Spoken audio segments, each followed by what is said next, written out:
Hey Jackal! Today we will take a look how to make a stop motion video in DaVinci Resolve by using a video as a source, but you can also do this with images. Now let's get digital. I will go to the media pool, make a new timeline and put the video on. So this is the video that I want. In this video I replaced all of the keycaps with new ones by pulling them off and putting new ones on. To make this into a stop motion, go to the video clip that you'll be using. In this case the frame rate is 24 frames per second. Go to the project settings and make sure that the timeline FPS is set to the same value. As you can see, you can't change it after the timeline is made. And now to make a stop motion effect, you want each image to be displayed by a maximum value of half of this value. So in this case 12 FPS. But what I've decided is use 6 FPS, so 6 frames. Now if you have images, this will be easy because you'll just put the image sequence in and shorten the image sequence to the number of frames that you want. If you have video though, you'll first have to record it in a way so you don't have any movements. Like in this case, my hand is almost constantly in the screen. So at the beginning this is not the best use case. But later on I started moving hands out of the screen. So maybe I can go to this section, and if my hands are not outside of the frame for 6 frames or maybe 12 frames, I can select the clip, press Ctrl R to open the real-time curve, click on this arrow and choose freeze frame. The frame is now frozen, so I can simply use Ctrl B, select this clip again, Ctrl R so I can see the frozen frame.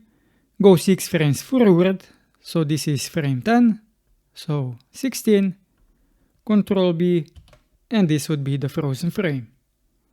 I will delete the beginning with delete, and what you also want is some effects. So I have a bunch of effects. When I was pulling the keycaps off, so I could simply cut the audio and put it onto this keycap. Now I'll simply move along the clip, see which keycap I replaced, and in this case it seems that I've just pulled out a bunch of keycaps, so you can just cut the parts that have the keycaps being pulled out, or what have you. Now in this case I have 10 frames, it's still within the 12 frames, but this is also not exactly stop motion because this is moving. So what I could do if I wanted is simply play this clip. So what I could do is follow it up with this section. So 2 keycaps are removed instead of 1. So if you make a video that you want to turn into stop motion, you have to consider that you won't be in the way. So in this case I can do something like that. This one's also good. Maybe something like that. And I would take this audio to combine it with this one. Let's see how this looks like. It looks okay, but you have to do this for the whole video clip, which in my case is quite long, 15 minutes.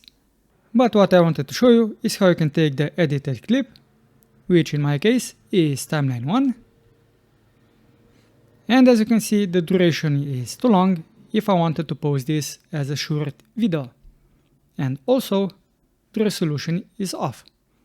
So what you can do is copy the whole clip, or in this case a 1-minute section,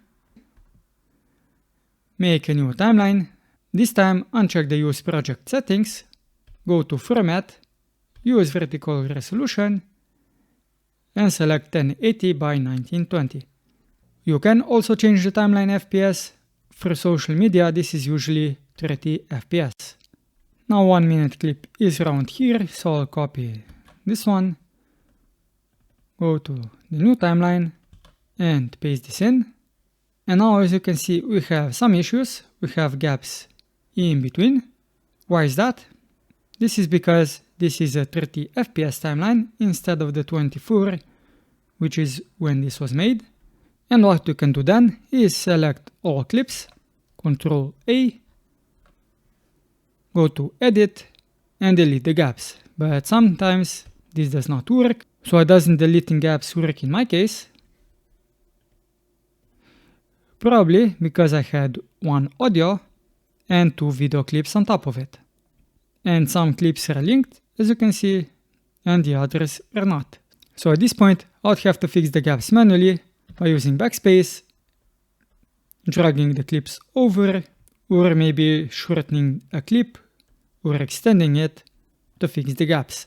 So what you should do is when you make a timeline, make one that you want to actually edit in, change the format and also change the timeline frame rate. Let me just show you how you do this with images.